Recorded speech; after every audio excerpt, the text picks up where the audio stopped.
the last committee hearing for this topic, no, yung tungkol sa confidential funds. So, ang ibig ba sabihin, Mr. Chair?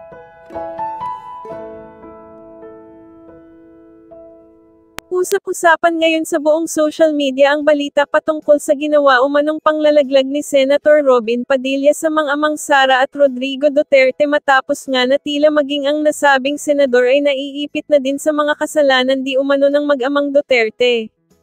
Ayon sa balita inamin umano ni Senator Robin na wala na umano siyang kaugnayan kina Sara at Digong, dagdag pa ng senador wala umano siyang kinalaman o labas umano siya sa kung ano man ang mga kasalanan ng mag-ama, sana nga daw ay tantanan na siya ng intriga dahil sa ngayon daw ay nakafocus siya sa problema ng bansa at sa pagtulong sa ating mga kababayan. Samantala narito naman ang hearing kung saan naungkat muli ang mga bagong kasalanan ng mag-amang Sara at Digong na ikinagimbal ng publiko. That this would be the last committee hearing for this topic, no, yung tungkol sa confidential funds. So, ang ibig ba sabihin, Mr. Chair, we are going to we are going to have a committee report na, Mr. Chair, after this. This will be the wrap-up committee hearing insofar as confidential fund, pero hindi pa po tayo magtatapos sa ating committee hearing. Kumbaga, year-ender lang. Sinasummarize lang po natin kung ano po mga nangyari nitong pong nakaraang 7 hearing. Yeah. Thank you, Mr. Chair, for that clarification. Narinig ko rin po yung mga manifestation, questions, mga intelligent manifestations ng ating mga colleagues. At nagpapasalamat ako, no, sa time na binigay ng ating mga colleagues dito sa pagdinig natin sa tungkol dito sa confidential funds. Siguro ang tanong ko lang, Mr. Chair, kasi dahil kumbaga, nandoon na tayo sa pinakadulo. At lumalabas dito na parang natapos kay Fajarda at kay Acosta, Mr. Fajarda Mr. Fajarda as SDO ng DepEd, tsaka Acosta naman yung SDO ng VP. Tama po ba? So, parehong sinabi nila na mukhang sila, no, natapos na sa kanila yung pondo, pero yung cheque, sila yung nakapirma, sila yung tumanggap, no? Pero ang nangyayari, Mr. Chair, kung titignan natin ang mga pangyayari, mukhang hanggang doon na lang yung mga opisyal ng AFP na naging security officer na pinagbigyan nito ay walang accountability dito. So, at binanggit nyo rin po, AFP na yung mag-iimbestiga. So, siguro dapat iba po yung pag-iimbestiga ng AFP sa pag-iimbestiga natin. Kasi we want to know the truth. Ano ba talaga yung nangyari dito sa pondo na to ng mamamayan. Kasi parang, I feel ko lang, Mr. Chair, parang hindi tayo pwedeng tumigil na ibinigay na lang yan dahil nga sa utos ni Vice Presidente. Remember, mga nakapirma doon, mga maliliit na opisyal, si Mr. Fajarda at si Acosta. Malamang-lamang, Mr. Chair, wag naman sana, no? Wag naman sanang mangyari. Baka sila pa yung mademanda dahil sila yung tumanggap ng cheque, sila yung nagpapalit, pero baka maabswelto itong mga militar, itong mga security officer na tumanggap. Kasi dito lang natin makikita in transparency, no, yung ano ba talaga nangyari doon sa pondo? Bakit nagkaroon ng mga ganitong mga gawa-gawang pangalan o recipient ng mga rewards, ng mga supplies? Meron pa nga, Mr. Chair, no, doon sa ating doon sa ating mga ebidensya. Kung alias yon, RS, 2 RS sa isang araw, reward, isang 20,000, isang 50,000. So, paano nangyayari yon? Ano bang impormasyon na ibinigay nung the same RS siya na parehas lang siya ng pangalan, na magkaiba ng amount, no, at the same time? Kaya ito yung dapat na ipaliwanag noong mga militar na tumanggap or pinagbigyan ni Paharda, Mr. Paharda, at saka ni Mr. Acosta. Ako lang, Mr. Chair, hindi lang po kasi ako na nasasapatan na ititigil na natin yung investigasyon doon kaugnay nung confidential fund. So, um, ano po ba ang ano dito arrangement? Sila na ba ang Sila na ba ang mag-iimbestiga yung mga AFP? May time frame ba? At paano tayo makakasiguro, Mr. Chair, na magiging fair and with justice yung Remember, Mr. Chair, 612.5 million ang involved na pera dito. Kasi utos ni Vice President Sara Duterte na ibigay doon sa mga security officer. Ginawa naman ng ating mga SDO, ng DepEd at saka ng OVP. Pero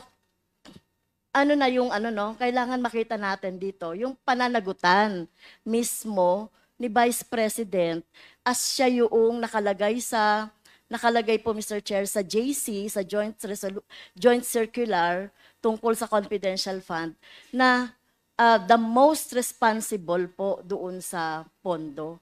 Kasi baka po, Mr. Chair, natatakot ako na baka ang lahat ng sisi ay mapunta doon sa SDO. Natingin natin, wala talaga silang kumbaga, sa conspiracy kasama sila, accessory lang sila. Pero ang may talagang pananagutan dito sa tingin natin ay yung Vice President katulong nung mga security officer. So yun lang, Mr. Chair, yung gusto kong maliwanagan. Bakit tinigil na natin doon? Hindi natin pinatawag yung dalawang security officer na involved o yung tumanggap. Kasi wala silang wala silang band. Unlike yung ating mga SDO, wala silang karapatang tumanggap. So bakit sila tumanggap ng ganitong pera? At kapananagutan nila yan, Mr. Chair. Maraming salamat po, Congresswoman Franz Castro. Unang-una po, meron na po tayong, may mga hinahing po na impeachment proceedings sa ating Vice Presidente at sa akin pong pagkakalam, ito po ay kaugnay sa confidential fund. So ito po ay dudulugin na pag ito po ay na-refer sa Committee on Justice. So sa akin pong paniniwala, na yun na po yung, at yun din po yung mga suhestyon ng ating mga miyembro na doon po tutumbukin yung investigasyon. Pangalawa po, nagsalita na rin po yung AFP na nagkakaroon na rin po sila ng internal investigation patungkol po dito sa pangyayaring ito. Kaya po mas minarapat po ng mga miyembro na ito po ay ibigay sa pamunuan ng AFP nang hindi po tayo makasagabal sa kanilang pag-iimbestiga. Ginagalang ko, Mr. Chair, I respect po yung decision ng member ng Committee on Good Government and Accountability. Pero I just would like to put on record po yung aking manifestation na ako po yung nagsiwalat ng tungkol dito sa confidential fund. So hindi po ako kumbaga nasasapatan na matigil na doon sa AFP. Dahil alam naman natin, wala rin po akong tiwala na magkakaroon ng partial investigation patungo doon. Dahil alam naman natin, tauhan nila yung involved. Di ba? Tao nila yung mga involved doon. Nakita naman natin doon sa ating mga investigation na wala namang national security involved. No? Wala namang, ang involved dito, Mr. Chair, ay yung national interest ng taong bayan. Ang pondo na 612, na kagaya nga na sinasabi ni Congressman Raul Manuel, sinasabi ni Congressman Luistro, na kung nagamit ng maayos yan, na bigay natin yan sa ating mga estudyante, sa education, at pangangailangan pa ng ating mga mamamayan. So, ang tanong ko po, Mr. Chair, yung po bang investigation ng AFP, hindi na tayo involved doon. At kailan nila sasabihin po yung investigation? Kailan sila magkakaroon po ng report doon sa investigation? Kailan matatapos? Binigyan po ba natin sila ng time frame, Mr. Chair? Tayo po ay makikipag-ugnayan po sa AFP. And in addition to that, tayo po kasi ay recommendatory lamang ang po pwede po natin na gawin. We can recommend the filing of cases to hearing officials, pero hindi po kasi tayo ang tagalitis. Ang proper ahensya po na po pwede pong maglitis dyan ay yung Office of the Ombudsman. Ito po yung mga ahensya na dapat pong maglilitis. At sa hanay naman po ng AFP, ang alam ko po meron po silang JAGO kung tawagin po yan, or yung court martial, kung hindi po ako nagkakamali. Mr. Chair, Thank you, Mr. Chair. Okay. With the indulgence of I yield to Congresswoman Kong- Castro. Kong Mr. Zia. Chair, Congressman Ako- Sia. thank you po, Mr. Chair. Naintindihan po natin yung hinaing ni Congresswoman Franz Castro. Tama po siya. Siya po yung unang nagsiwalat nitong confidential funds. Mr. Chair, gusto ko lang pong i-remind ang committee members, lalong-lalo na po ang chair kasi siya, nung pinag-usapan po natin ito, yung purpose po talaga po natin is tingnan kung paano na-abuse itong confidential funds. Let me just put into record, Mr. Chair, that intelligence funds and confidential funds are not intrinsically evil. It is how the usage and utilization of these funds are that makes it bad in a way kasi may abuses. That's why we introduced two pieces of legislation kung paano i-define kung ano ba yung confidential funds. Pag sinabi mong confidential funds, ano bang definition nito? Anong technical na parameters na po pwede natin makonsider na confidential funds? Pangalawa, alin ba sa mga ahensya ang dapat pagbigyan? So we have already accomplished that, Mr. Chair. In fact, dun po sa pangunang pambungad na statement po ng ating chairman ay sinabi niya po yan in aid of legislation. As to Mr. Chair, culpability, tama po yung sinabi ng chairman na meron pong mga ehensya sa sa judiciary or ehekutiba ang maaaring magpursu nitong ganitong mga kaso. At gusto ko lang pong linawin din po at i-re-emphasize yung sabi po ni Chairman sa ating kagalang-galang po na kay Ma'am Franz Castro.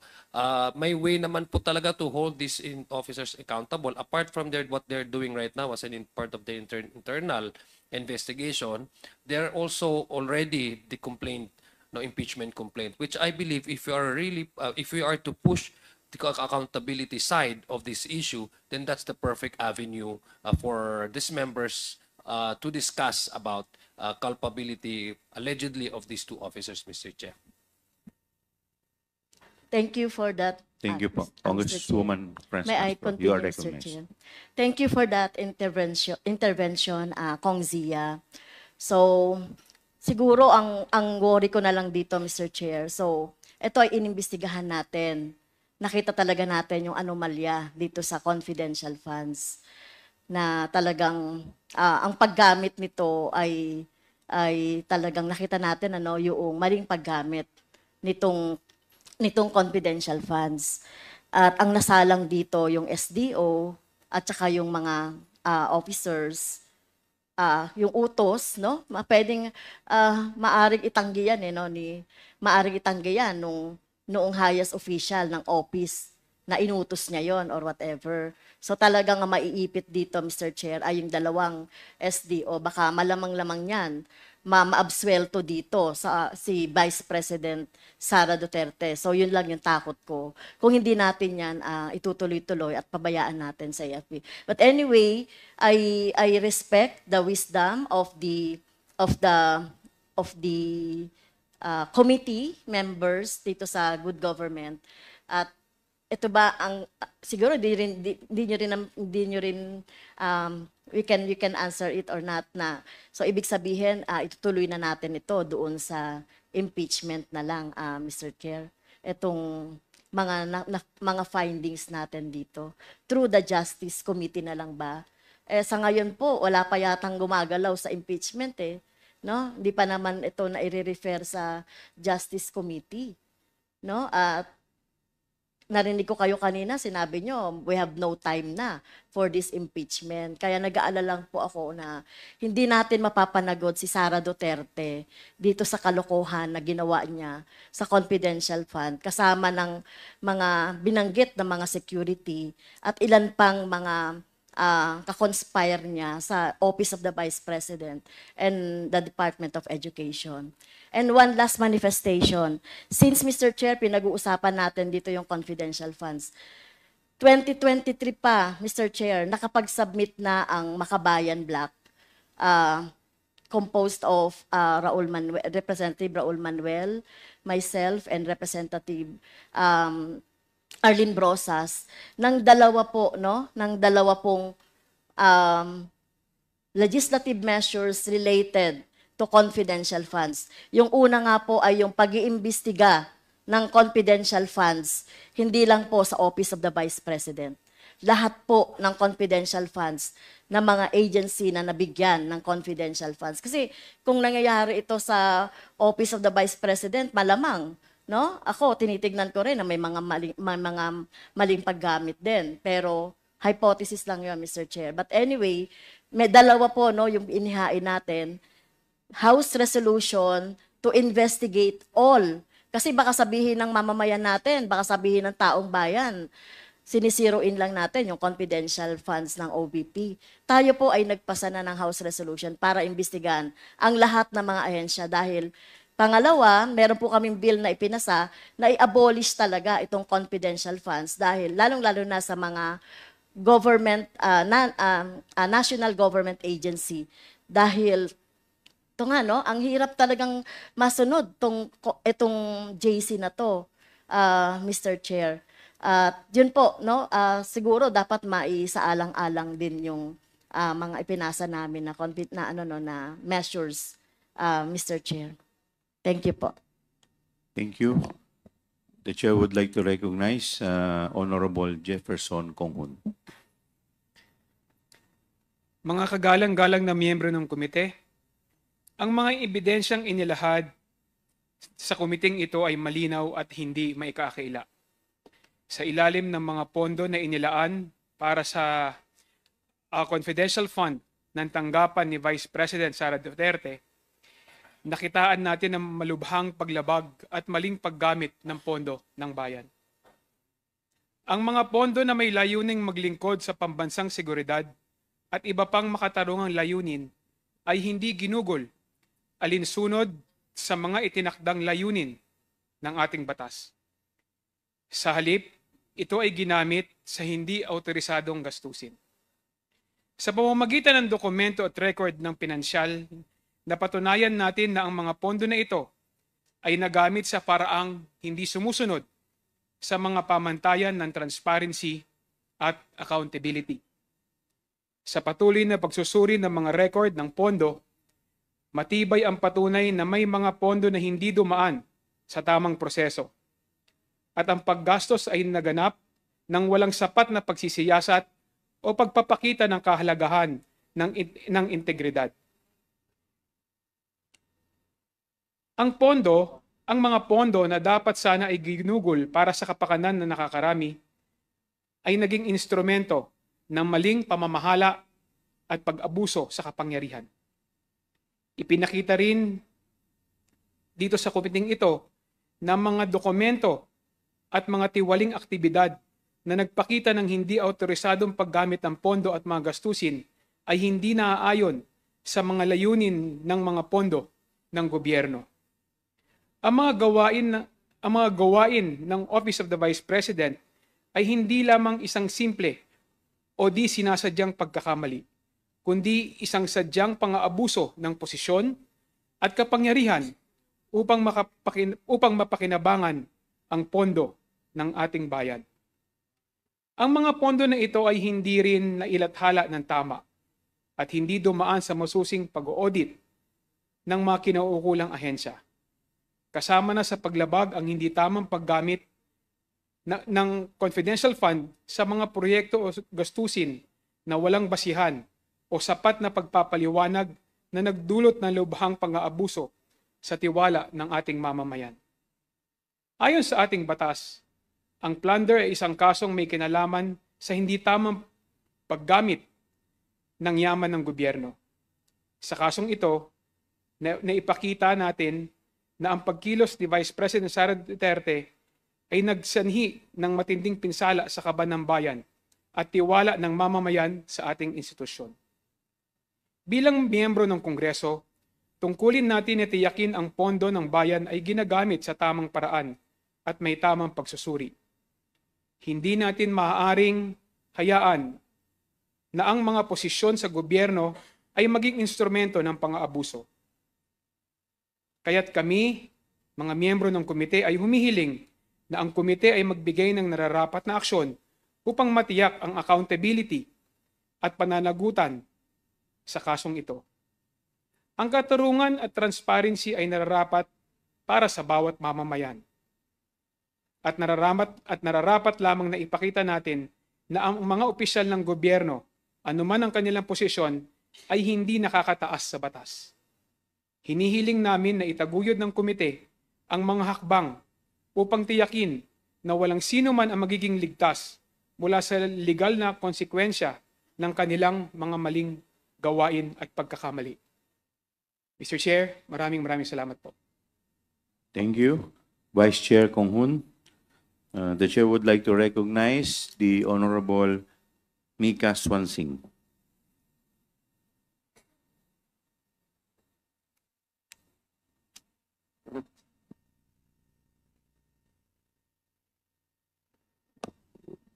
Thank you very much, Mr. Chair.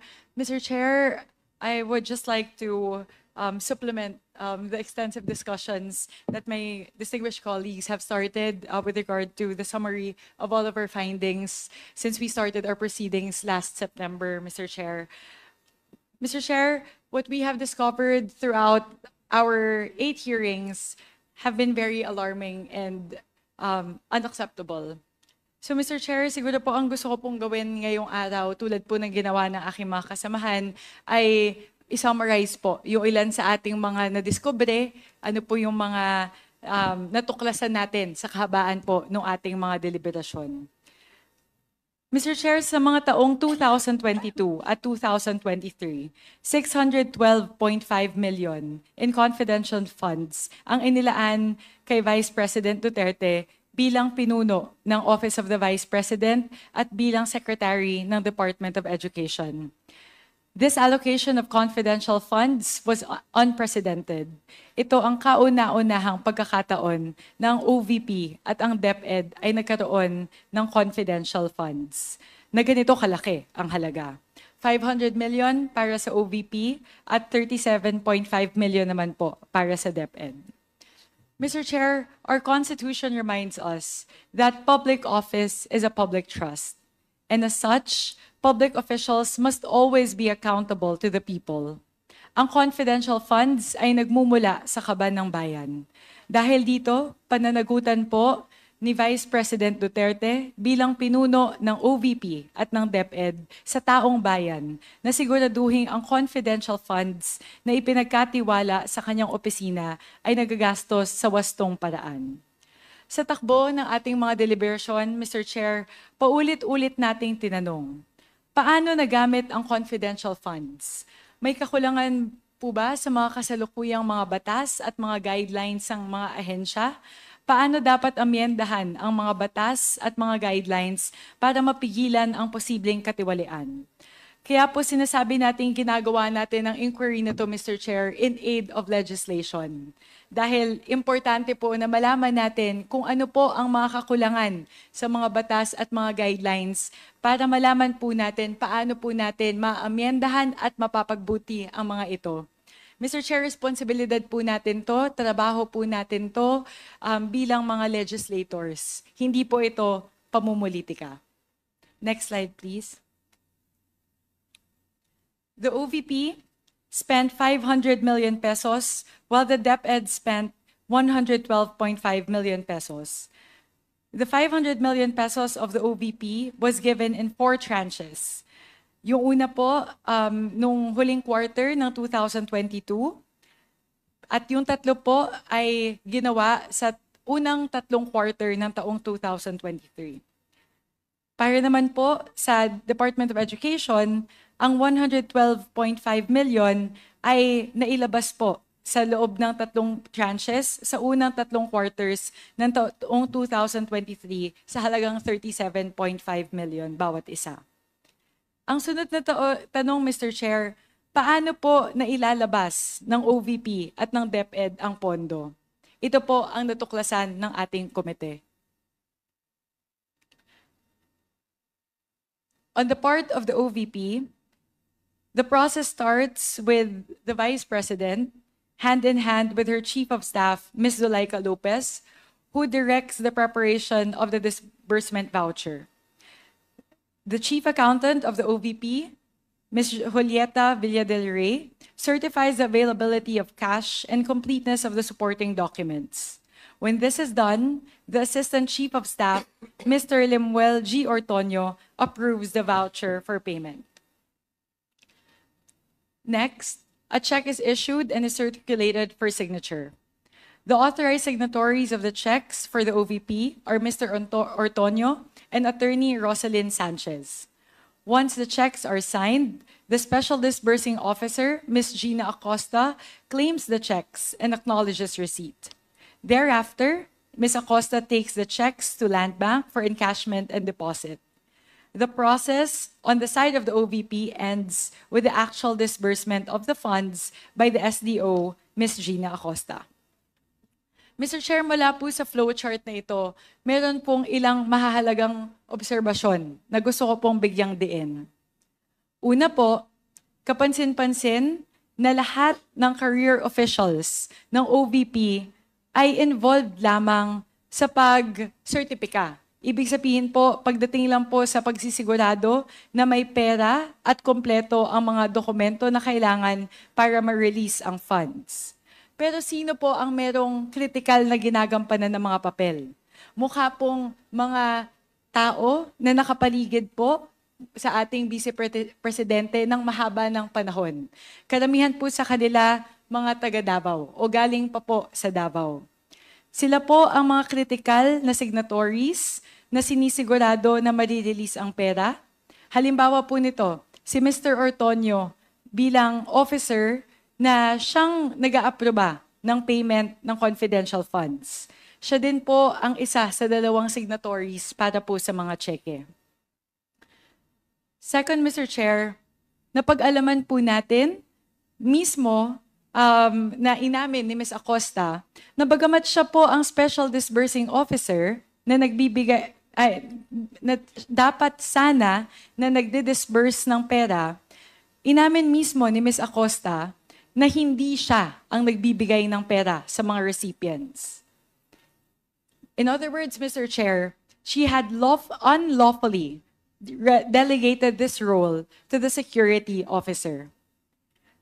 Inamin din po ni Ms. Acosta na hindi niya alam kung saan napunta ang pera. At ayon pa sa kanya, ang utos o ang direksyon ay galing po mismo kay Vice President Duterte at siya lamang ang may alam patungkol dito. Sunod pong obserbasyon, Mr. Chair.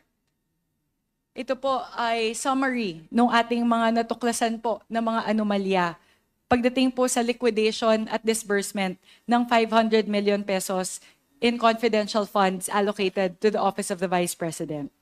Una po, Mr. Chair, mga acknowledgement receipts na bogus at peke. Pangalawa po, mga liquidation reports na mukha pong kinopy-paste lamang sa iba't ibang mga quarters. Pangatlo po, 53 million pesos na ginastos sa tinatawag po na OVP's safe houses.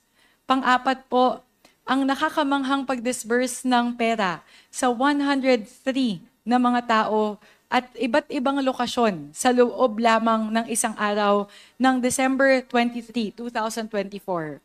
Yun po yung pinakita ni Congressman Rog Gutierrez na yun po yung maraming probinsya sa loob lamang ng isang araw.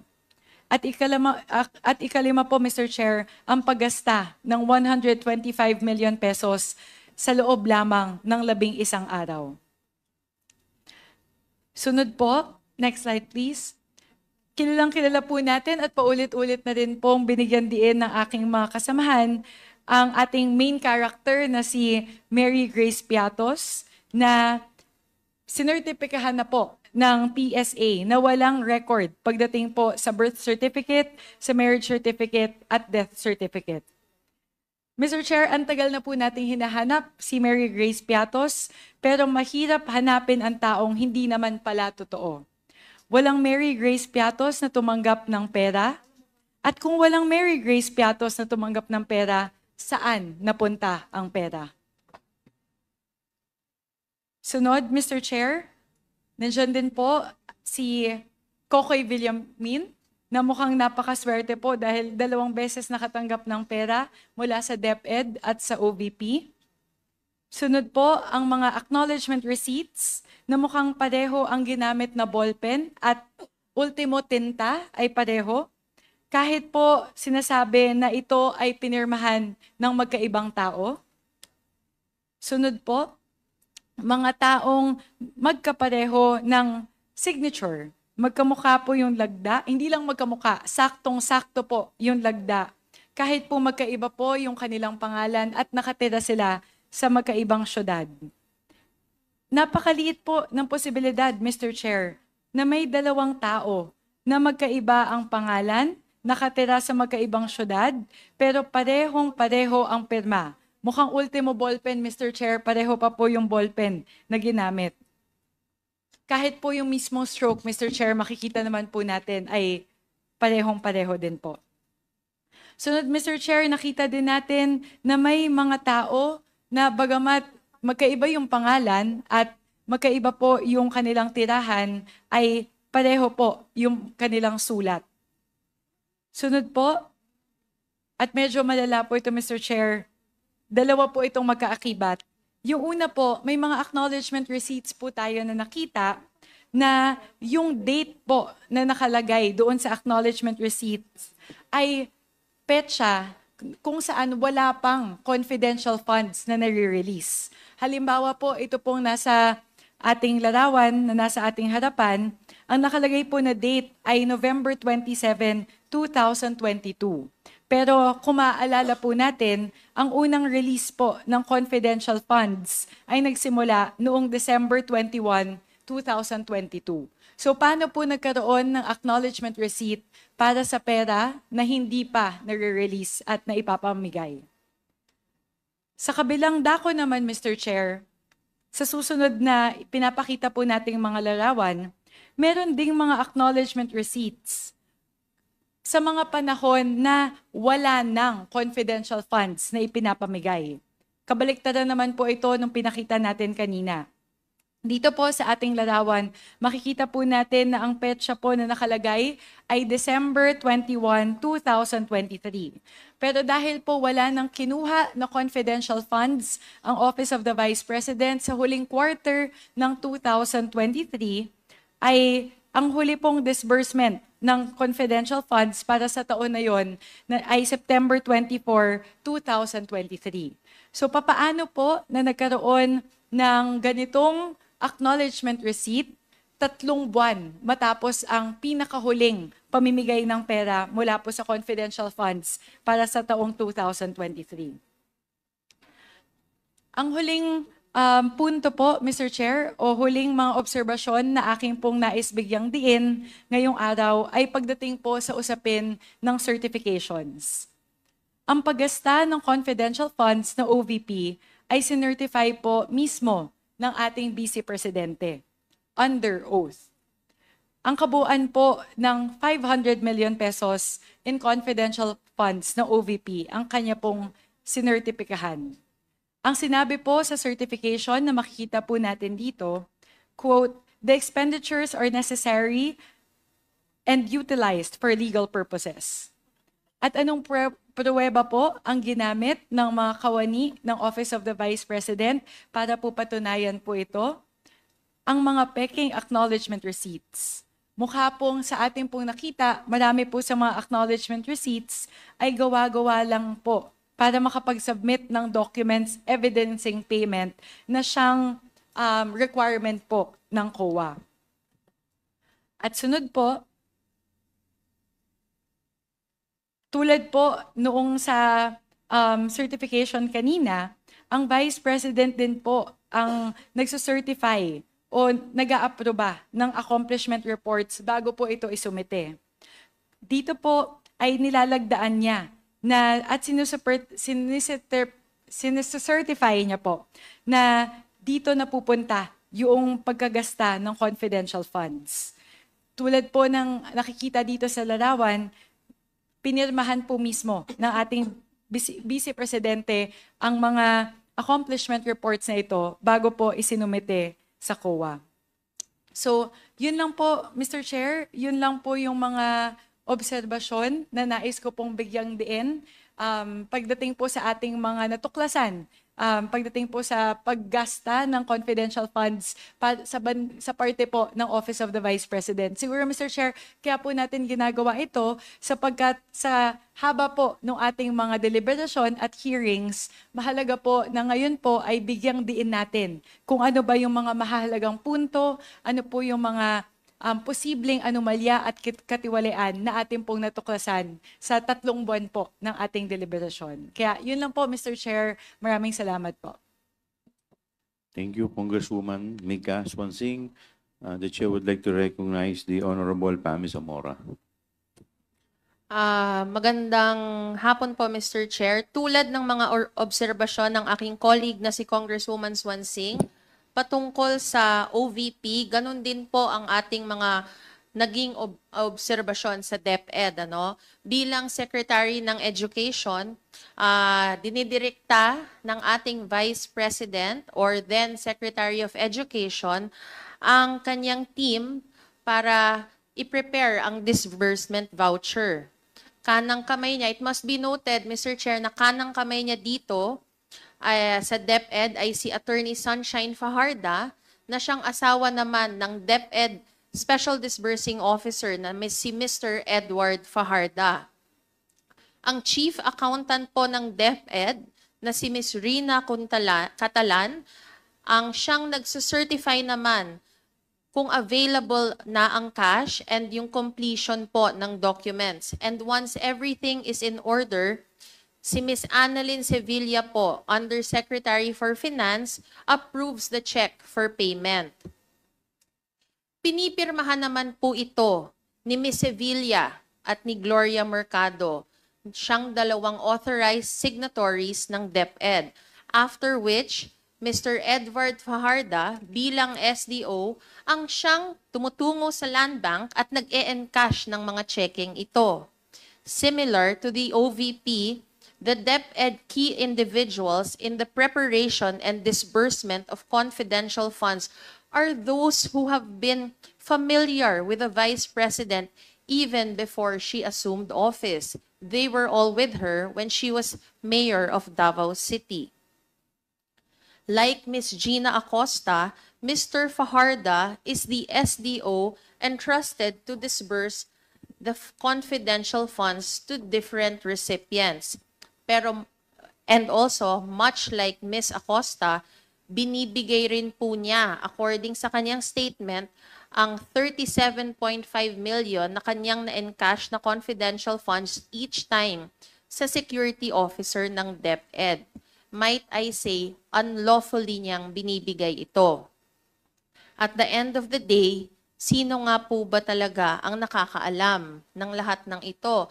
Dahil hindi nakakasagot ang SDO, syempre, ang nakakaalam lang po ng lahat ng ito ay ang DepEd Secretary dati na si Vice President Sara Duterte.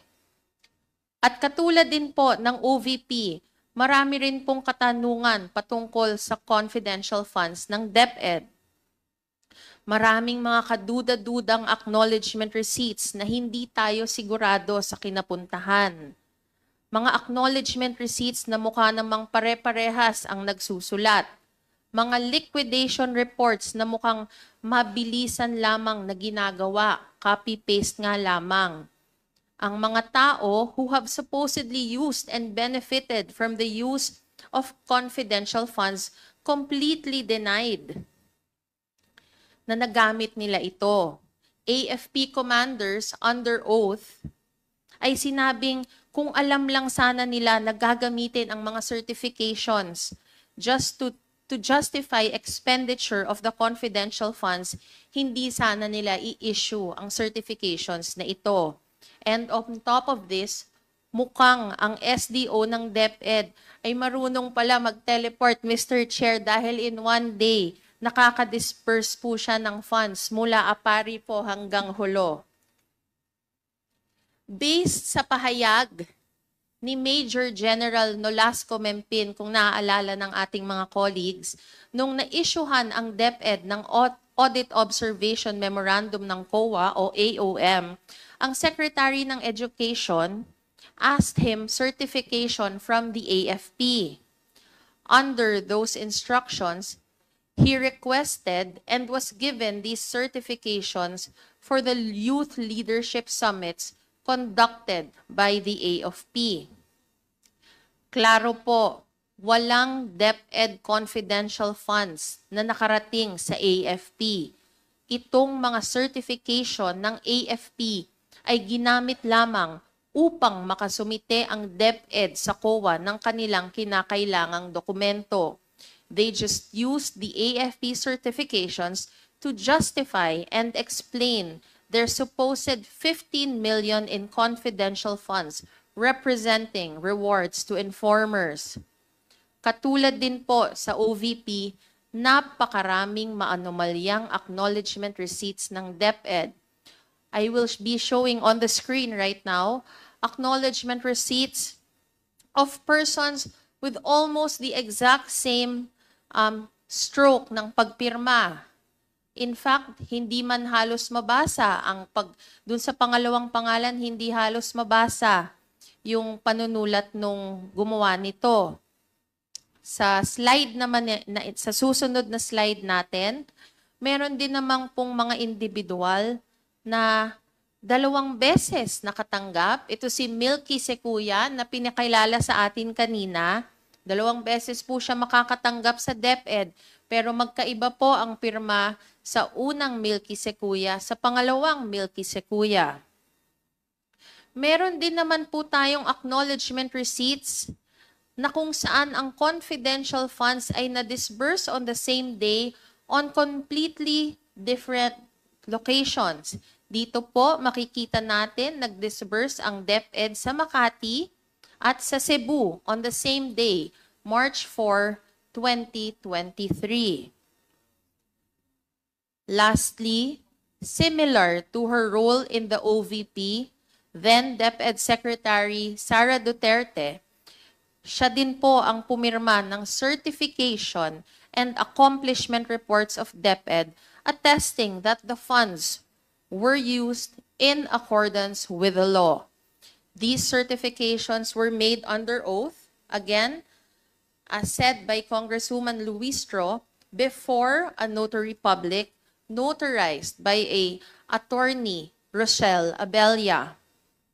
Nanumpa po ang ating Vice Presidente, Mr. Chair, na ang confidential funds na ginamit ay naaayon sa batas, pero sa ating dinami-daming hearing na pinagdaanan, mukha naman po talagang hindi ganoon ang nangyari.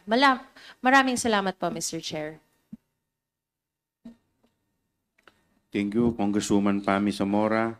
The Chair would like to, before I recognize the Honorable Ortega, the Chair would like to recognize the Vice Chairperson from the 7th District of Cavite, the Honorable Crispin Diego Ping Remulla. Good afternoon, sir. The Chair would like to recognize the Honorable Francisco Pau Ortega. Thank you, Mr. Chair.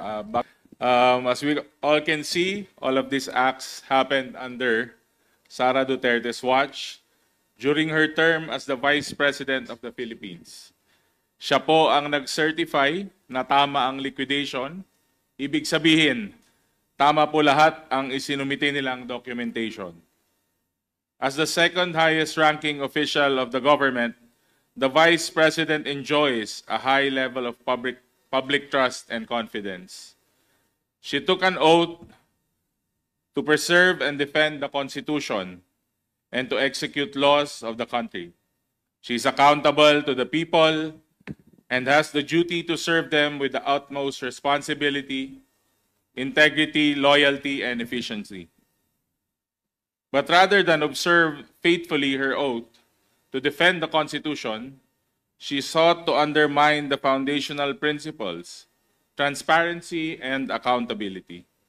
She failed to ensure that these confidential funds, which are people's money, were properly spent.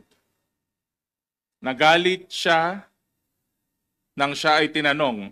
Nagalit siya, bakit daw siya prino-prosecute? Kitang-kita natin na may mali. Kitang-kita ng publiko na may mali.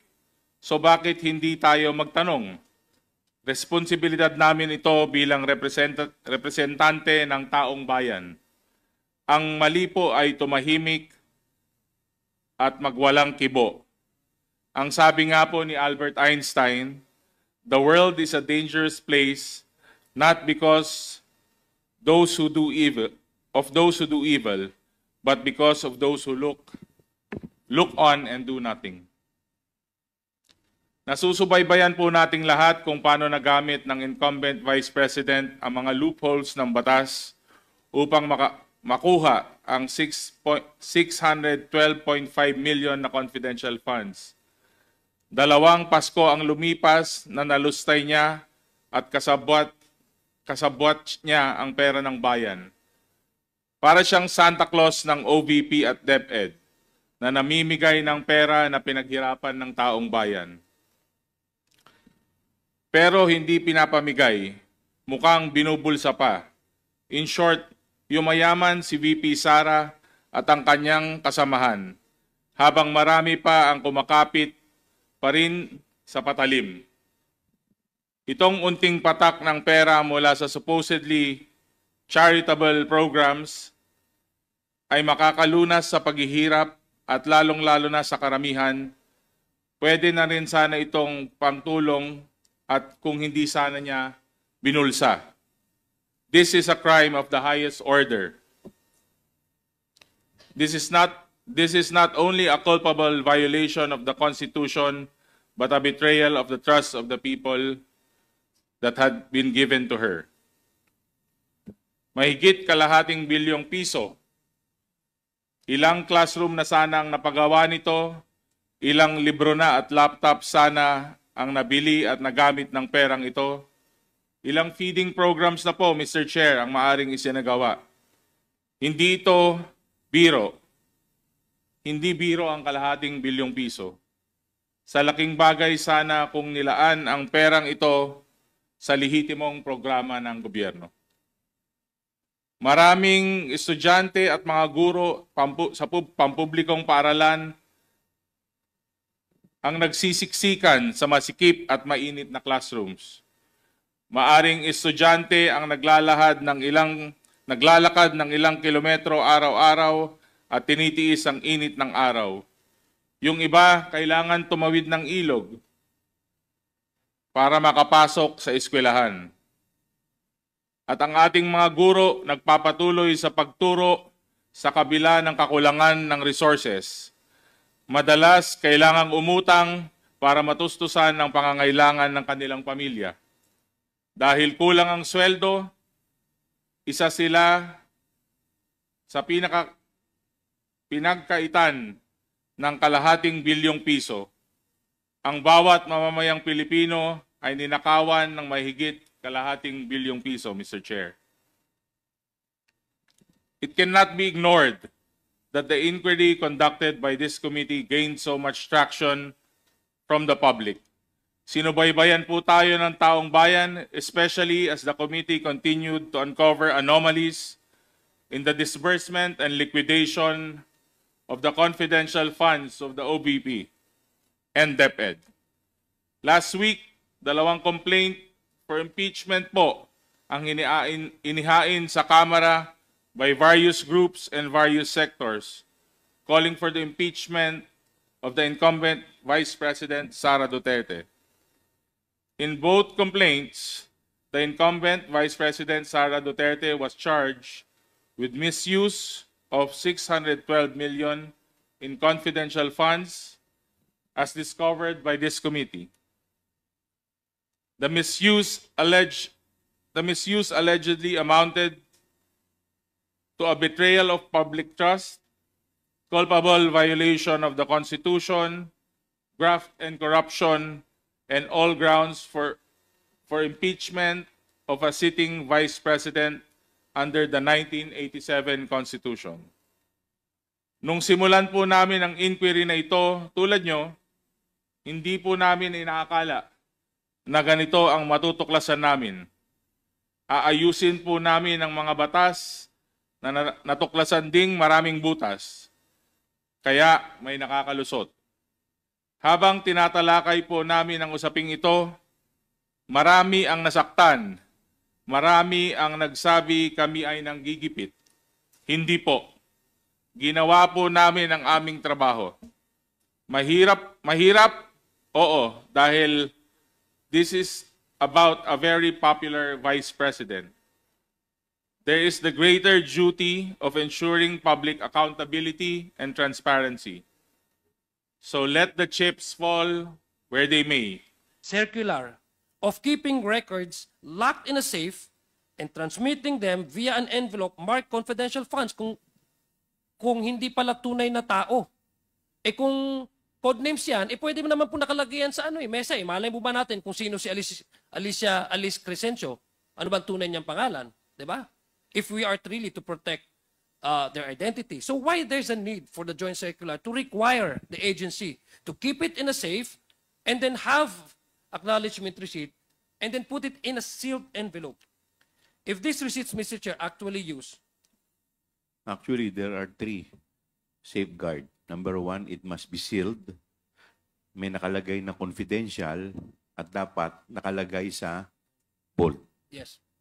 And those 3 requirements were already confirmed by Ms. Gina Acosta, Mr. Chair, in the previous hearing.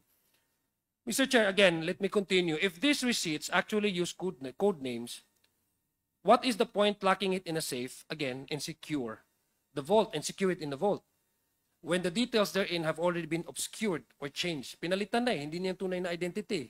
Halimbawa, si Congressman Paulo Ortega, ang kanyang codename ay si Magneto. Pwede naman dyan nakalagay dyan. Malay ba natin na si Magneto pala si Congressman Paulo Ortega? Mr. Chair, the interpretation offered by those who claim that code names can be used is patently absurd. I'm sorry to say this. And we in government, Mr. Chair, cannot and should not dabble with the absurd. Hindi dapat ito biro, hindi biro ang pinag-uusapan dito. Hindi lang naglalaro dito, Mr. Chair. Seryosong bagay po ito. Kaya nga po may joint circular Kasi seryoso po ang gobyerno kung paano po nilalagay ang criteria kung paano gastusin po ang pondo ng taong bayan, ang pera ng ating mga kababayan. So hindi po ito dapat laro-laro at hindi po lang dapat itago sa mga code names. Furthermore, Mr. Chair, just because the issue involves confidential funds doesn't mean we can ignore, exploit, and essentially invent acknowledgement receipts, which under the joint circular are proof of payment. Paano po mapoprove na itong isang tao na ito, nagngangalang ganito, ay nakatanggap dahil siya informant, kung ang nilalagay lang natin na acknowledgement receipts ay hindi niya pangalan or code name lang, Mr. Chair, Your Honors. How can we then confirm, especially COA, Mr. Chair, that the confidential fund actually went to the right person for the stated purpose if the amount can be claimed with a code name? Mr. Chair, how can the Commission audit ensure that the agency who utilized confidential funds actually utilized it for its actual stated purpose, as allowing a code name, Mr. Chair, to me, just allows this, Mr. Chair, to be prone to abuse, but just writing any name and calling it as such, Mr. Chair. And when accountability is required from the agency of the government, the inquiry will be brushed aside only on the basis of supposed confidentiality. Ganun po So we are actually weakening not only COA, but even this committee, the inherent right of this committee to exercise its oversight function. Para lang ho, Mr. Chair, to me, para lang ho itong biro-biro lamang lang. So I think those are the things that we need to consider and probably to propose a bill that would really secure the identity of the informants and as well as to prove that those informants really do receive the payments. Ilan lang po, Mr. Chairman, ito sa mga anomalyang napansin natin sa ating pag-imbestiga, sa mga documentary evidences of payment na isinumite ng Office of the Vice President at ng Department of Education para di umano'y magpapatunay sa paggamit ng confidential expenses nito. Sa aming mga kababayan, to my fellow Filipinos, I would wish that this committee's inquiry in aid of legislation with regard to the issues on confidential funds surrounding OVP and DepEd was understood. Pinapanalangin ko po, Mr. Chair, na maintindihan ito ang trabaho po natin at ginagawa po natin dito sa committee nito. Pinapanalangin ko na maintindihan ito ng ating mga kababayan.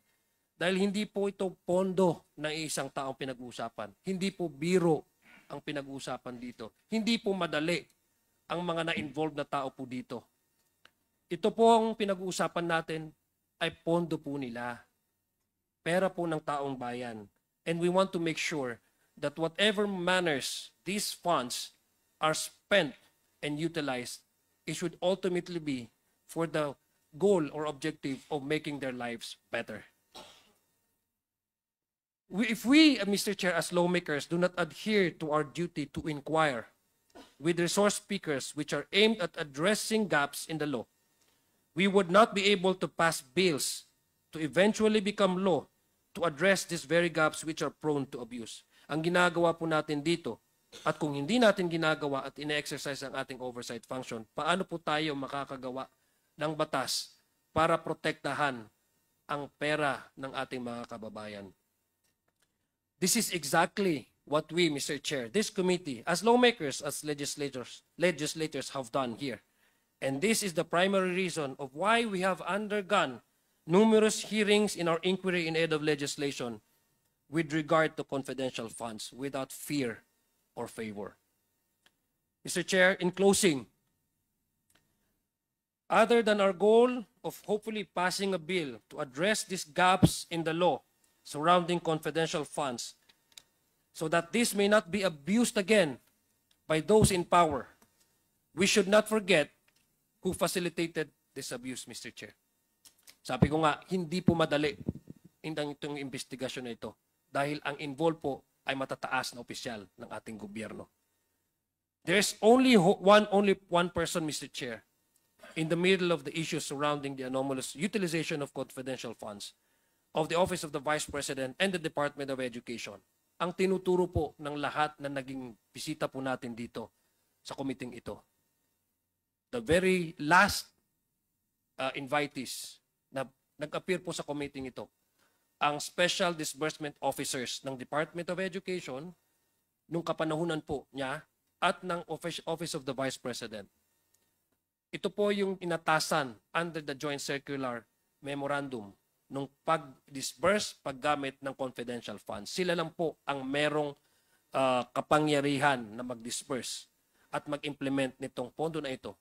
At sila pong dalawa, ang sinabi po nila na nag-utos po sa kanila ay ating pangalawang Pangulo, Vice President Sara Duterte.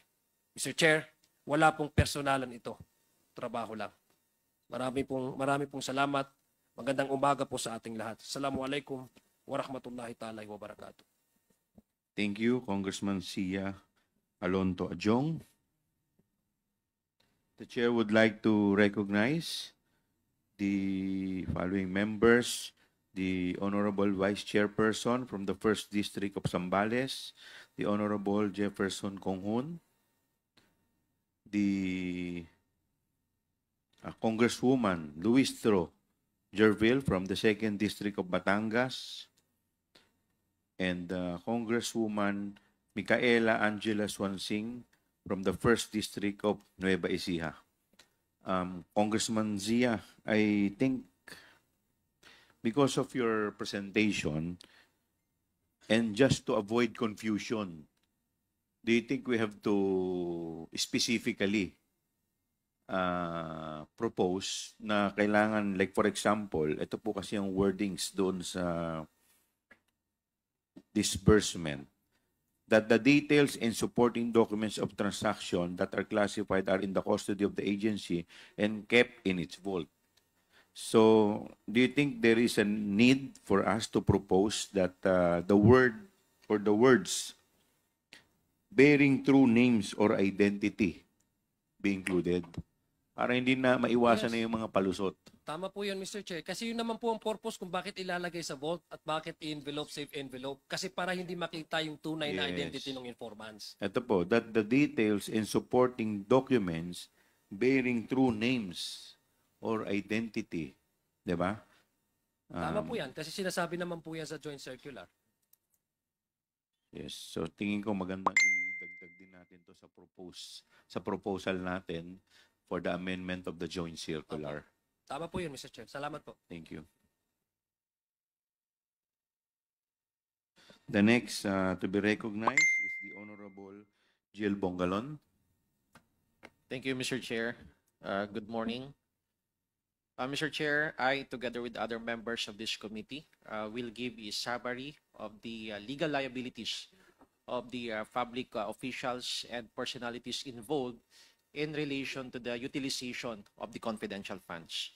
Mr. Chair, as the viewing public has known, we, the Committee on Good Government and Public Accountability, have been very committed to this inquiry arising from the privilege speech number 379 of the Honorable Congressman Rolando Valeriano made on September 3, 2024, on asserting the power of the purse of Congress and the motu proprio inquiry of Congresswoman Jinky Luistros' manifestation during the budget hearing of the Department of Education in the Committee on Appropriations held on September 2, 2024.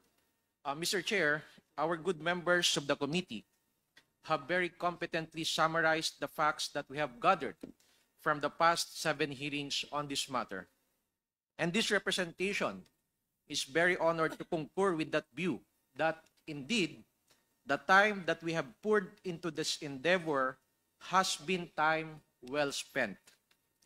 For we have not only assisted the general public in understanding the process of disbursement of regular and confidential funds and their striking differences, we have also discovered alarming gaps and anomalies in the disbursement process and even outright violations of it.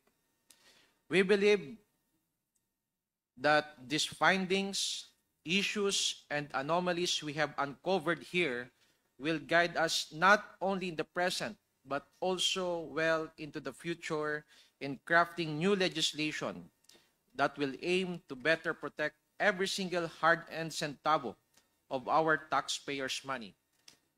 Gayunpaman, may isa pang tanong na kailangan nating sagutin at sigurado po ako na ang taong bayan ay gusto at interesado din ito pong malaman. Ano po ba ang mga potensyal na legal liabilities, both criminal and administrative, sa mga natuklasang anomalya sa ating investigasyon? Mr. Chair, I, together with other members, have taken on the task of outlining some of the potential legal ramifications and liabilities arising from the facts that we have uncovered. Ang unang krimen na pag-uusapan po natin ngayong araw ay ang tinatawag na technical malversation under the revised penal code. Ano po ba ito?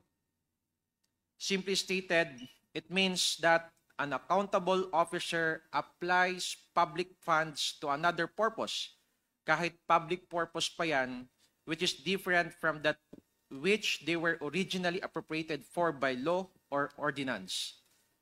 Sa madaling salita, ginamit sa ibang bagay ang pera ng taong bayan at hindi napunta sa orihinal na pinaglaanan nito. Mr. Chair, shown on the screen are the elements of technical malversation.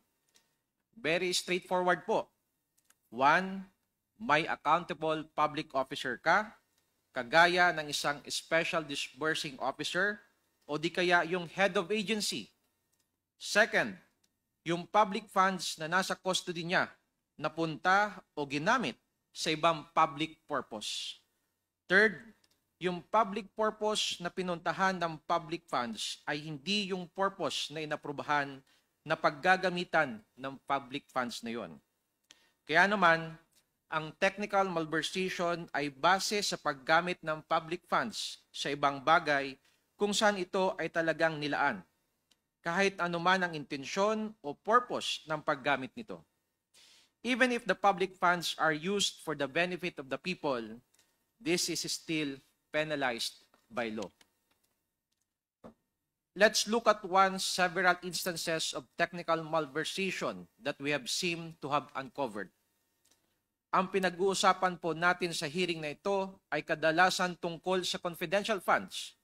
Paulit-ulit po, and as confirmed by the Commission on Audit itself, confidential funds are only to be used for confidential expenses. Kaso pagdating po sa Office of the Vice President, yung COA na po mismo ang nag-flag sa pamamagitan ng Notice of Disallowance which says na hindi mapakita ng accountable officers kulang-kulang ang mga binigay na dokumento o ebidensya na magpapatunay o magpapakita na confidential funds were used for the confidential expenses that are allowed under the Joint Circular. Let us emphasize that the Joint Circular requires that the confidential funds must be spent only for confidential expenses like those incurred in relation to national security and peace and order, confidential activities, among others. Such requirement was not complied with by the OVP, katulad ng itong tinutukoy na payment of tables, chairs, desktop, computers, and printers which were not even specified to be for confidential operations. Let's assume na lang po, dahil hindi alam ng SDO kung totoo ba o hindi, na talagang gumastos ng 3.5 million pesos ang OVP para sa mga office equipment na ito. Mali po na confidential funds ang ginamit nila for this. This is clear technical malversation. Mr. Chair, next slide please. Now, this one is very significant po. Presumption of malversation. Of course, there is such thing po na tinatawag na presumption of malversation, and this is found under revised penal code. At ang ibig sabihin po nito, kapag ikaw, accountable officer ka, you were given custody over public funds at ikaw ang accountable for those funds. Kapag hinanap sa iyo kung nasaan yung funds or saan napunta at wala kang masagot, the law presumes na binulsa mo. Applying Article 217 of the Revised Penal Code, malversation is presumed to have been committed. Kaya kapag accountable officer ka, dapat po napakaingat mo na hinahawakan ang public funds na ito. Hindi mo ito basta-basta ipapasa sa ibang tao. You bear the burden of making sure that the public funds go exactly to the public purpose that they were intended for. Unfortunately, Mr. Chair, when the committee in the hearing last November 25 asked Special Disbursing Officer Acosta and Edward Pajarda on where the confidential funds were spent on, they could not give answer. And worst, they merely stated that they handed it to their alleged respective security officers. Ito mismo ay malinaw na labag sa kanilang tungkulin bilang SDOs na dapat alam kung saan nagagasta ang confidential funds at hindi dapat ito ibinibigay kung kani-kanino man. Kaya naman, walang pwedeng presumption kundi binulsa nila SDOs Acosta at Edward Fajarda along with other employees and key officials of the OVP and DepEd ang confidential funds ng ating taong bayan. Yun lamang po, Mr. Chair. Thank you, Congressman Jill. The Chair would like to recognize the Honorable Johnny Pimentel. Maraming salamat, Mr. Chairman. Mr. Chair, we have already conducted several hearings regarding this matter. In fact, today is the 8th hearing that we are conducting. In the course of our investigation, we have found out that there have been several laws that have been violated in the disbursements of funds. Some of these have already been mentioned earlier by my colleagues. Ngayon, meron pa pong isang paglabag sa batas at ito ay ang falsification. Ano po ba ang falsification? Sa ating saligang batas, ito po ay may elemento po paggawa po ng itong krimen o violation ng falsification. The staff, can you please show the slide? These are the elements of falsification. Number one, the offender is a public officer or employee or notary public.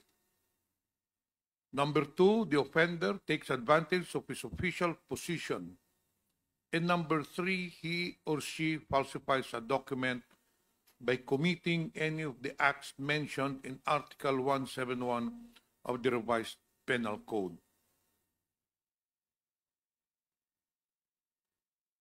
Ito po ay when a public officer, tulad po ng ating mga resource persons na naimbita nung nakaraang mga hearings, take advantage of their official positions and falsify documents. Ang mga halaga dito ay mga falsities or mga di katotohanan or fabrication sa mga dokumento among others. At ito mismo ang violation o krimen na nangyari sa loob mismo ng ahensya na dinidinig po natin. Ngayon, ano po ba ang ibig sabihin ng falsified documents? Paano ba ito ginagawa? There are several means to falsify documents under the Revised Penal Code. But let us go to the relevant portions to us right now. This is committed by any public officer, employee, or notary who, taking advantage of his official position, shall falsify a document by committing any of the following acts, causing it to appear that persons have participated in any act or proceeding when they did not in fact so participate. Falsification of documents is committed by making it appear that persons have participated in any act or proceeding when they did not in fact so participate. Ito po yung nakita natin ng mga obserbasyon sa mga hearing, sa mga fraudulent at bogus po ng mga acknowledgement receipts. Next slide, please. Nalala po natin lahat ang kakaibang pangalan na si Mary Grace Piatos. The person that obviously does not exist. Walang record ang PSA sa kanya, yet her name appears in the acknowledgement receipts submitted po to liquidate the confidential funds. Obviously, it was made to appear that she participated in this acknowledgement, despite the fact that she does not exist. Clearly, Mr. Chair, this is falsification. Next slide, please. Pag-usapan po din natin si Kokoy Villamin, the person po na ating na-highlight from the previous hearings who got confidential funds. As pointed out by Congressman Nadyong, magkaiba po ang signature and handwriting niya sa parehong AR. This cuts doubt on whether Kokoy Villamin, if he does exist, really was the one who signed both ARs or even any one of these ARs. Hindi ka paniwala na basta-bastang nagbago na lang ang pirma ng isang tao. Again, it was made to appear that a person, itong si Kokoy Villamin, participated in these supposed payments at acknowledgement receipts when the truth, he did not. Madami po tayong examples sa mga potential counts of falsification dito sa ating hearing. These are but just a few examples. Kaya naman ang mga acknowledgement receipts nito to make it appear na sila Mary Grace Piatos, Kokoy Villamin at iba pang nakapirma ay nakakuha ng bayad mula sa confidential funds. Ngunit it was later revealed na ang mga tao nito does not even exist. This is exactly what the law penalizes as falsification. Next slide, please. Now, isa po pong violation ay ang use of falsified documents. Iba po ito sa falsification. Ito po ay isang krimen or violation ng batas natin na depende sa circumstansya. Next slide, please. Ang liable po for this crime is if alam ng isang tao na ang document ay falsified at ito ay ginamit pa rin niya. Ano ba ang mga elemento nito? Una, the offender knew that a document was falsified by another person. Pangalawa, the false document is embraced in Article 171 or in any of subdivisions numbers 1 and 2 of Article 172. Pangatlo, he used such document not in judicial proceedings. And pang-apat, the use of the false document caused damage to another or at least it was used with intent to cause such damage. Next slide, please. Ito po ang mga elemento of use of falsified documents. Ang importante dito is the use of the document. Clearly po, ginamit po yung affidavit or rather yung falsified acknowledgement receipts. They were used to justify the liquidation for hundreds of millions of confidential funds. Ito po yung mga sample na mga dokumento na pinakikita natin ngayon. Naalala po natin ang mga liquidation reports ng ARs na paulit-ulit natin pinakita sa mga hearings dito ng mga signature nila SDO Acosta, SDO Fajarda, ay nag-certify na ang confidential funds ay napunta sa confidential expenses. Ngunit, ang totoo po na pag-alaman natin, ito ay confirm nila SDO Acosta at SDO Fajarda mismo na hindi nila alam kung saan napunta ang confidential funds. Yun lang po, Mr. Chair. Maraming salamat po.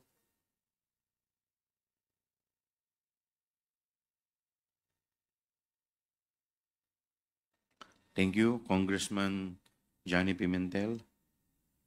The next to present is Congresswoman Jean Kilowistro. Thank you, Mr. Chair. I just want to reiterate, while it has been said repetitively already, that our ultimate objective here in conducting this inquiry in aid of legislation is to be able to enhance existing laws, come up with new ones if the need are determined, Mr. Chair. Nevertheless, we cannot brush aside, certainly, all the abuses and infractions that we have identified during the course of our inquiry in aid of legislation. And in addition to the offenses which have been raised already by our esteemed colleagues, I wish to add perjury. Perjury can be committed orally or in writing. If it is orally, the perfect example or illustration, I believe, are misrepresentations during inquiry in aid of legislation. We often hear this: you will be committing perjury because all resource persons in inquiry in aid of legislation and even in all forms of investigation, we place them under oath. At ang lahat ng pagsisinungaling while under oath, we call it perjury. Again, the best illustration of an oral perjury are those committed by resource persons appearing in this investigation while making several misrepresentations. However, Mr. Chair, when it comes to written perjury, I wish to break down the elements of this offense so we can better illustrate how this is determined. And talking about elements, Mr. Chair, as we can see from the screen, there must be a sworn statement. It must be made under oath. The statement contains deliberate assertion of falsehood, and the false declaration is with regard to material fact.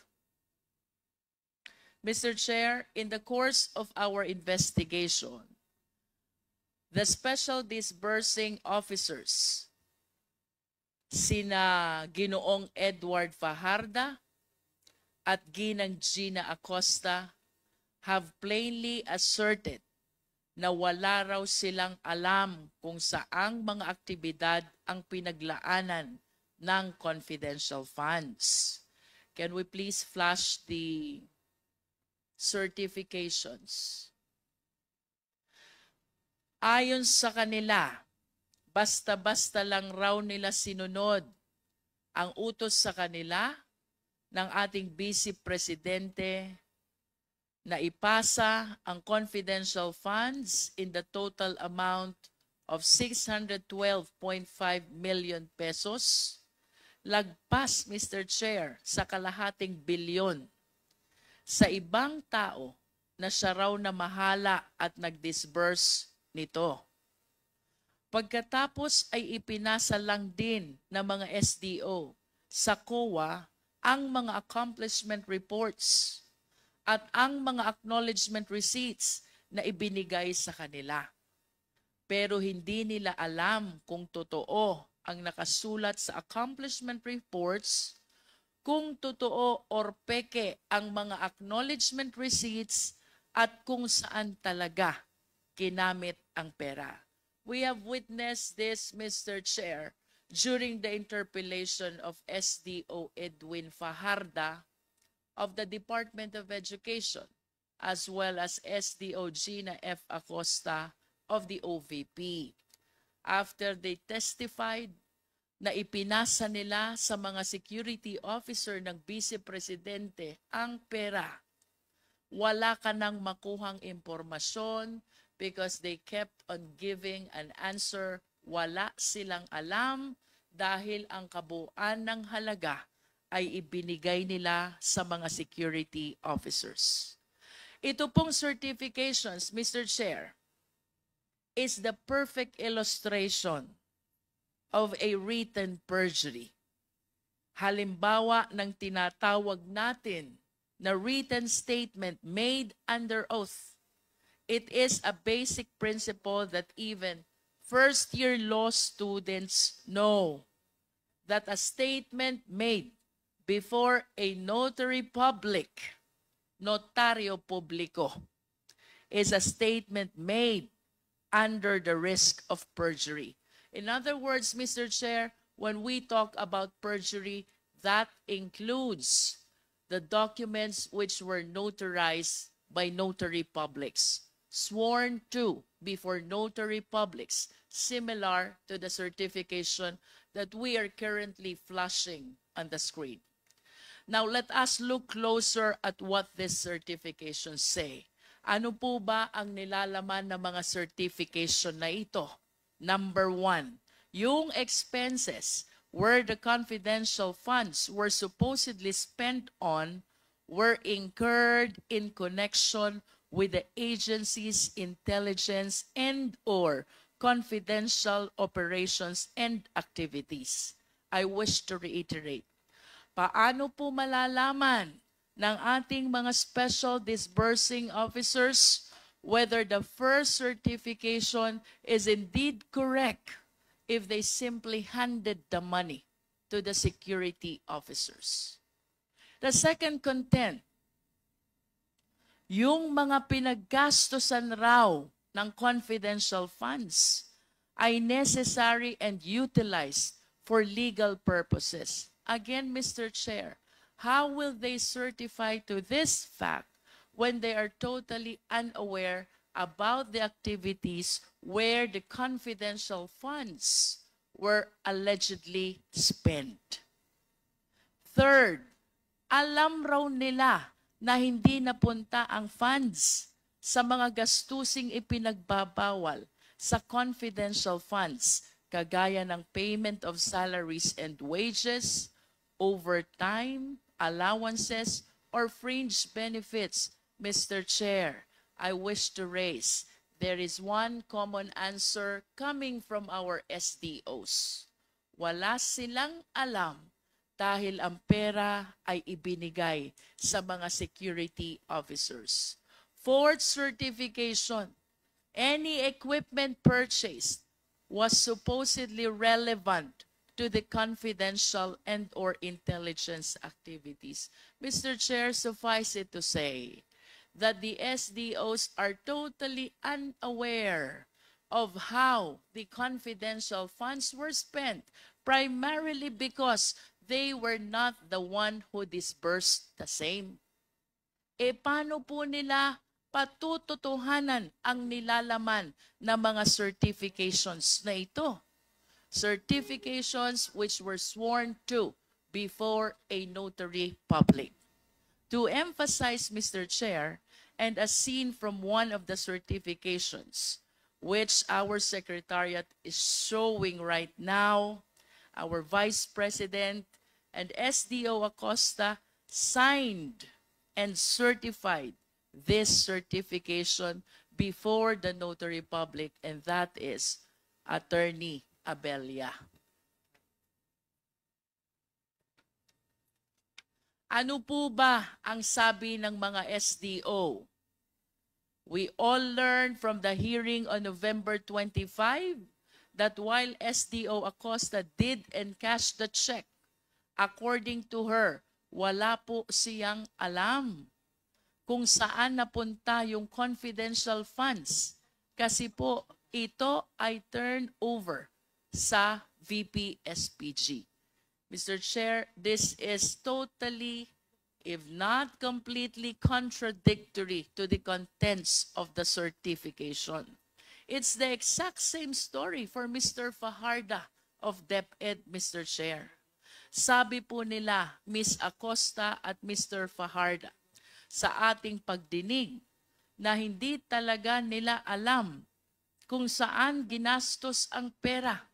In other words, malay po ba nila kung napunta nga ba sa intelligence or confidential operations and activities ang pera? Malay po ba nila kung totoo yung mga pinagsasasabi na accomplishment report, liquidation report, and most importantly, certification? But they signed it, Mr. Chair. They signed them under oath. This means, Mr. Chair, that Ms. Acosta and Mr. Fajarda did not only violate the joint circular, they also lied under oath dito sa kanilang certification. They did this not just once, not just twice, but thrice for Mr. Fajarda. And for Ms. Acosta, I have to state, she did it 4 times. Paulit-ulit silang nagsinungaling sa kanilang certifications, Mr. Chair. The next offense that I wish to raise, Mr. Chair, is bribery. And we have to take this in consideration with the counter offense, corruption of public officers.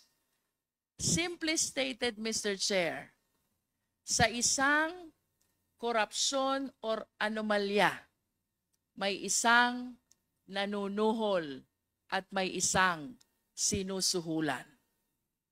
The offense committed by the author of corruption is Article 212, that is corruption of public officers. On the assumption, Mr. Chair, na tinanggap ang suhol, then the offense committed by the one who received the money, we call it bribery. Let us discuss first bribery, Mr. Chair. Ano ang elements ng bribery? There must be a public officer. The accused is a public officer. He received directly or through another some gift or present.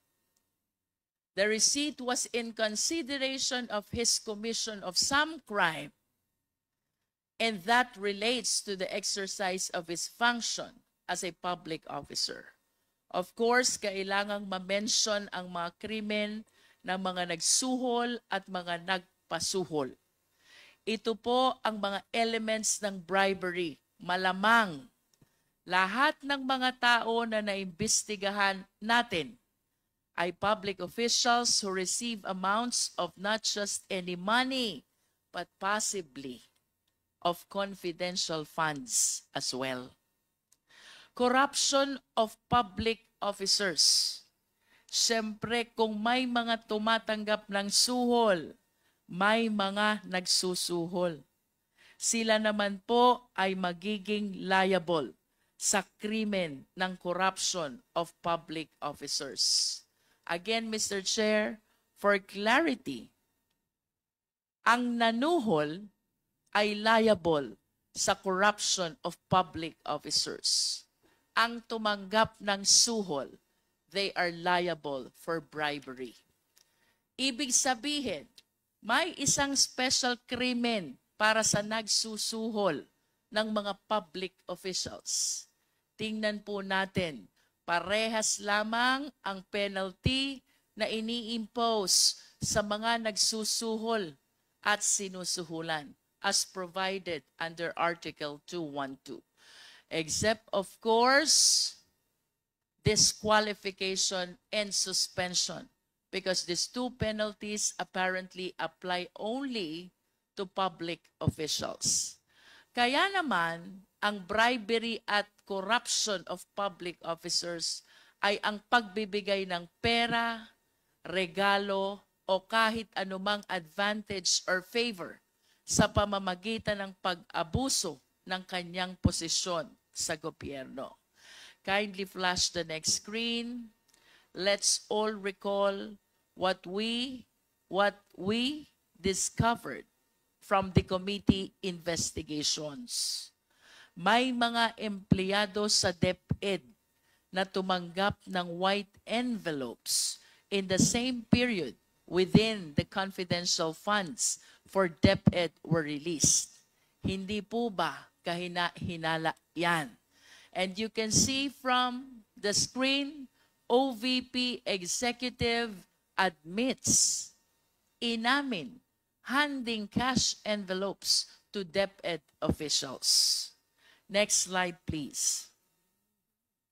We may recall, it was former USEC Gloria Mercado who first revealed to us that she received 9 envelopes with 25,000 in a span of 9 months.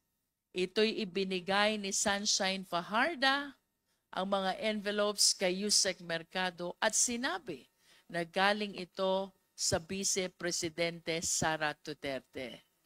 Malinaw na ang ganitong pagkakataon ay hindi normal.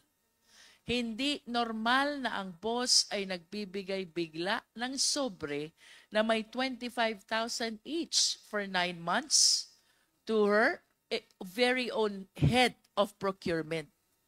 Anyone can easily conclude that this is not merely out of generous heart of VP Duterte, but was precisely given in attempt to influence Yusek Mercado, to which she failed to do. And we may recall, Mr. Chair, during our interpellation with Yusek Gloria Mercado, she admitted believing that those envelopes were given to her to influence her decision as Hope. Next slide, please. It was not a surprise when former Chairman Resty Osayas, this is our second DepEd official, he is the chairman of DepEd Bids and Awards Committee. He admitted, siya rin ay nakatanggap ng sobre na may laman na pera. Again, another key official in the procurement process of the DepEd. And yet again, another act of corruption plaguing in the DepEd. Yung nauna, Mr. Chair, Yusek Mercado, she was the hope of DepEd.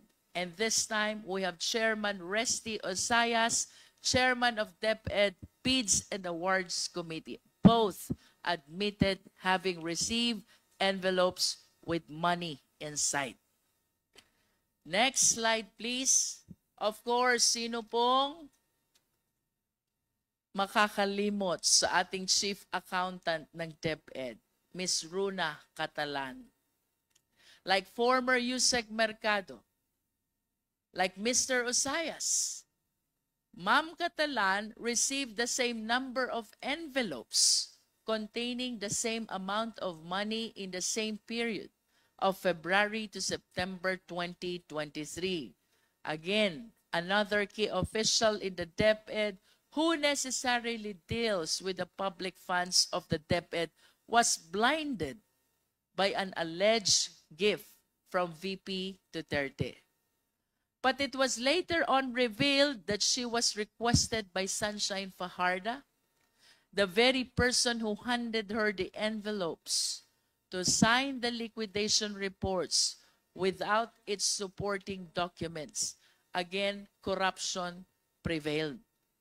Mr. Chair, in line with the issue of bribery and corruption, I wish to manifest that there is a chance that the three key officials of DepEd, who I previously mentioned, Yusek Mercado, Mr. Osayas, Ms. Catalan, were not only employees of DepEd who received envelopes with cash. I believe that it is only a matter of time. And I hope that light be shed on this alarming revelation. Tayo po'y naniniwala na hindi lamang ang tatlong opisyales na ito ang tumanggap ng envelope na may lamang pera mula sa ating Vice Presidente. Ultimately, Mr. Chair, is the crime of plunder.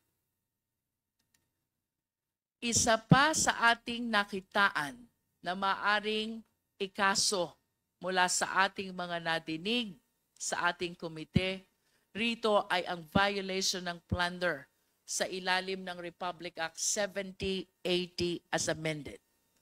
Ang basis po natin ay lahat ng mga nakalap na impormasyon patungkol sa paggasta di umano ng OVP at ng Department of Education ng confidential funds sa ilalim ng pamumuno ng ating Vice Presidente.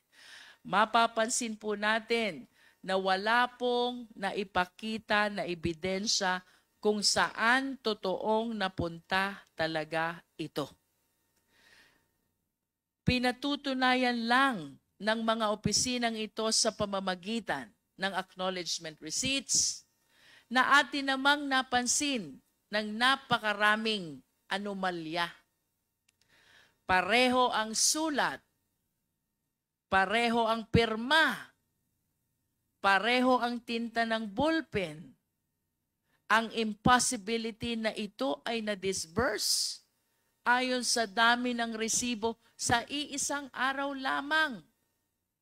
At isama na din po natin ang mga nadiskubre nating pangalang Mary Grace Piatos at Kokoy Villamin na napatunayan na wala sa database ng Philippine Statistics Authority. Ang isang konklusyon na aming nakikita sa mga ito ay hindi tunay, pineke lamang ang mga ito upang maipamukha lamang na ginasta ito para sa surveillance activities upang magamit ang pondong ito sa ibang kagamitan o pansariling interes. Ano nga ba ang plunder, Mr. Chair? Sa ilalim po ng Section 2 ng ating Anti-Plunder Act, nakasaad dito any public officer who by himself or in connivance with members of his family, relatives by affinity or consanguinity, business associates, subordinates, or other persons amasses, accumulates, or acquires ill-gotten wealth through a combination or series of overt or criminal acts in the aggregate amount or total value of at least 50 million pesos. Nakasaad din rito na ang penalty ng paglabag ay reklusyon perpetua na may katumbas na 20 years and 1 day hanggang 40 years. I wish to add, Mr. Chair, na ito pong kasong ito, considering the penalty of reclusion perpetua is non-bailable. Kalakip din po ng penalty na ito ang perpetual absolute disqualification, which includes deprivation of such person from holding public office and employment kahit pa manalo sa eleksyon.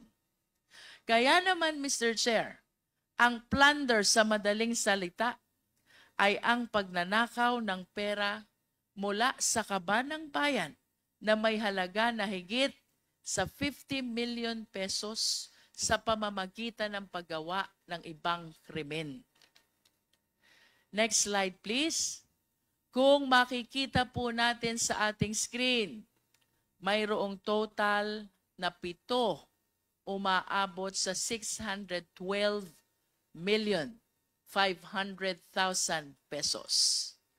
Ang 4 na tseke ay mula sa OVP, umabot ng 500 million pesos, at ang 3 pang tseke ay mula sa DepEd na nagkakahalaga naman ng 112,500,000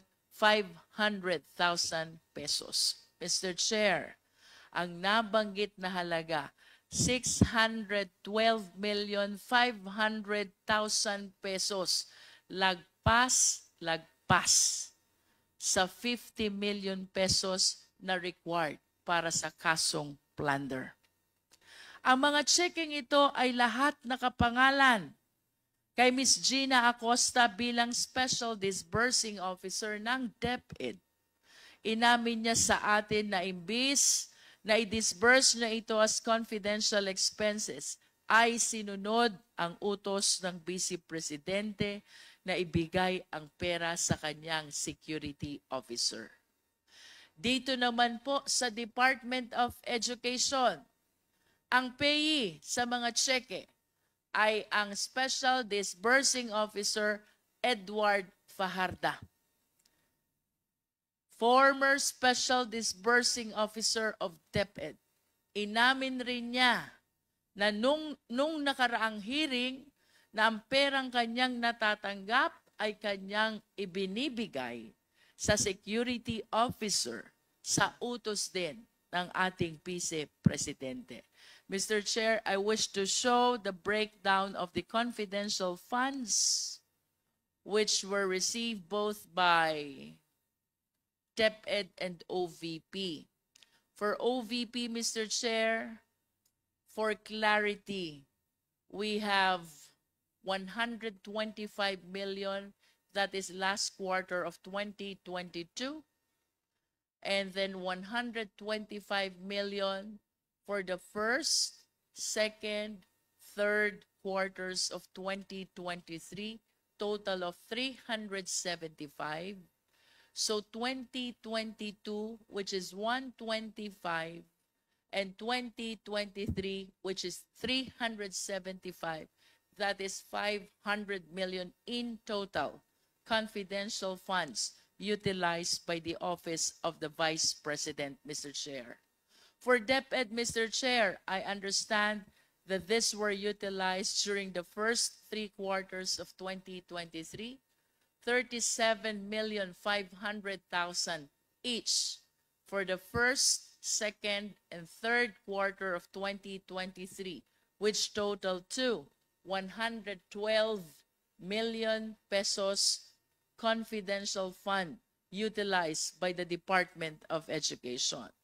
In total, Mr. Chair, ang kabuang halaga po na ating naimbestigahan pertaining to the utilization of confidential fund is 612,500,000 pesos. Napakalaki at nakakalula. And to be very candid, Mr. Chair, ilang bata na sana ang ating napakain.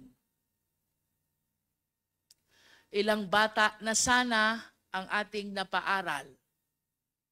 At ilang pamilya na sana ang ating nabigyan ng bahay. Mr. Chair, considering that the amounts involved here far surpass the threshold for plunder, na mas kilala bilang pandarambong, it is my humble position na dapat po talaga ay maipagpatuloy at mapalalim pa ang investigasyon upang malaman kung sino ang nakinabang sa perang ito.